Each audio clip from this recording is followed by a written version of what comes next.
Now, verse 15 says, and as shoes for your feet, having put on the readiness given by the gospel of peace. So the sandals were thick leather soles embedded with hobnails or bits of rock for increased traction, were tied to the feet with numerous leather straps. They were fit for both marching and fighting and became more comfortable with constant wear. Satan wants us to think that telling others the good news is a worthless and hopeless task. However, the shoes that God gives us are the motivation to continue to proclaim the true peace that is available to God, news everyone needs to hear. And so the shoes represent us moving the gospel forward. It's about taking the gospel message out into the world.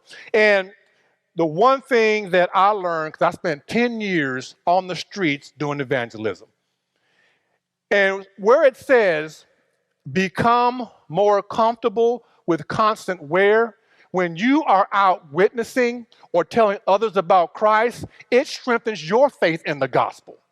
There's a boomerang effect. There is a reciprocity that has happened that as you're sharing, it is amazing what God will pour right back into you.